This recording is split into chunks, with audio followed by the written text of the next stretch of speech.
All right, Trevor, what game we playing today? Smallworld. And do you like Smallworld? I love Smallworld. What were you just telling me earlier?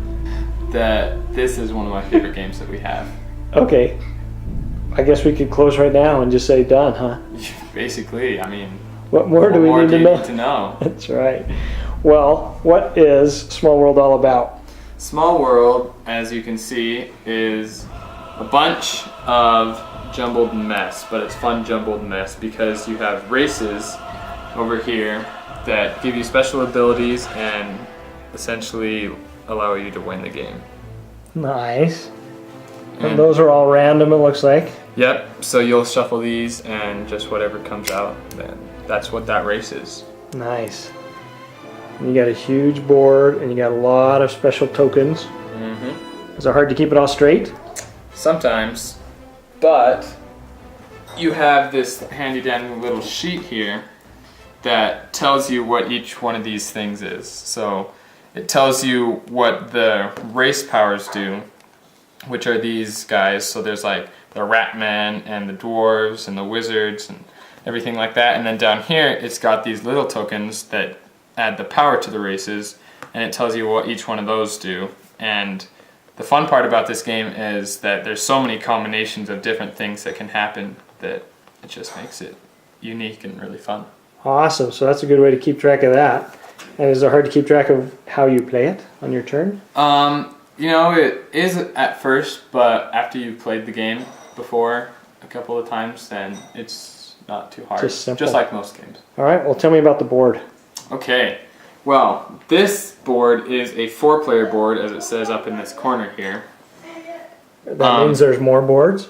That does mean there's more boards. On the back of this board would be it would be another number of player, I don't remember which. And then it also comes with this board, which is this would be a 2-player board. Yeah. And on the back would be the 3-player board. Awesome. So I think the back of this one's a 5-player board. What's the objective? What are you trying to do? The objective is to get as many victory tokens over here as you can. And Okay. I will explain how to do that right now. Awesome. Go for it. What do you do on your turn? Okay, so on your turn, at the very beginning of the game, you'll choose your race. What you do is, these are ranks, 1, 2, 3, 4, and 5.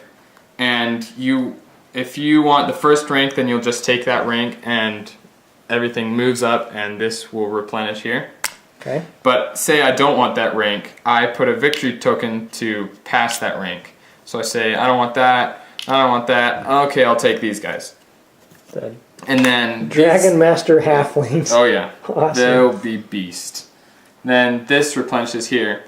But say a bunch of people have decided to pass on these here at the top, and somebody says, okay, I want these guys. So they take this and the victory tokens that have been placed on it to pass. Nice. So eventually someone will get those races. So now, Yeah. are you going to be Dragon Master Halflings the rest of the game? You know, I could be, but the wise choice would be not to, because these numbers right here tell me how many of these I get. So halflings give me 6, and the Dragon Master give me 5. So I'll have 11 tokens to play with. And so I'll grab those out really quick. Okay, so at the start of your turn, you will take your number of tokens, however many you got from these numbers, and you will do your first conquest. Now normally you'd come in from any end region that's touching the edge of the board, because that's just how it plays, but with the halfling special abilities, I can pop up anywhere for my first one. So to conquer a region, you need 2 tokens, plus any tokens, extra tokens that are already on that region. Okay. So if I wanted to come up here for my first conquest, I'd place 2 here. But if I wanted to come up here or here, since there's a token already here, it would take 3 tokens to conquer that region. Okay. And I'd pop up there.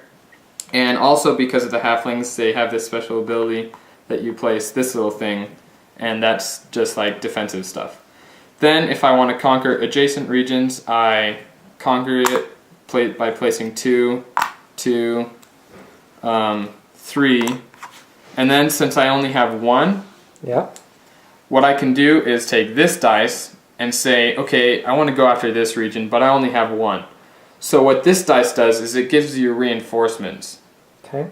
It doesn't give you any extra tokens, but if I only have one and I roll a 0, if I roll a 1, that says I have 2 tokens, so I can conquer this region even though I only have 1. But this can only be used for your last conquest on that turn. Awesome. Okay, so you conquered that many, and then what happened? So I conquered that many regions, and I can first, you take all the extra tokens, so you leave only 1 on each region that you have, and you redeploy them to any other space, because if other races want to come take you out, you may say, I want to defend these guys and these guys so they can't come through as easily. Okay. Then after you redeploy and everything, you score. So you score 1 point for every region, plus any special abilities that your race or whatever might give you. So I get 1, 2, 3, 4, 5 for this turn. So I'll take a 5 token and put it over here. You usually want to flip your tokens over so your opponents don't know how many victory tokens you have, just to shake things up. All right, so that's how you do it. You conquer and score. That's how you do it. And then it goes on to the next person? Mm-hmm. Let's check that out. All right. All right, so there's a lot more happening on the board now. Oh, yes. So what's going on? Okay, so we now have the 4th players coming into the game. So there's 4 species or races out here. And we're on the 3rd round. So what these rounds are is when we get to the 9th round, the game is over. So right now we're on the 3rd round. Every time a player takes his turn, once all players take their turn, that's 1 round. And you just keep moving it up until you're there. Okay. As you can see, my poor halflings have been started to wipe out by the orcs and the ratmen. So what I'm going to do is say, I want to choose another race. So this turn, I'm going to say, I'm going into decline. What decline is you flip all your tokens over to the gray side, and you take off any extra tokens that may be on a spot. So now what's happening is these races are in decline and they can't spread out anymore. So essentially, I just forfeited that race to gain another race, but you can't do it on the same turn. So once I put these guys into decline, I score my 4 points because there's 4 of them out there, so I'll take my 4 tokens, and then that's my turn. On my next turn, I will pick another race just like I did before. So I want to skip these guys and take them, or take the top one or whatever, and I take them and start attacking with a new race. Awesome, and you'll score points for both your new race and your in decline race. That's right. All right, so on subsequent turns, if you choose not to go into decline, but you want to conquer new territories, can you show me quick how you conquer new territories on subsequent turns? Yes. Say you're the I'm the rat man. Let's say that. Okay, so what I do is there was extra tokens here. What I do is I take the extra tokens that were on top, leaving 1 in each section, and that gives me 3, and these 3 are the ones I can conquer with. Awesome.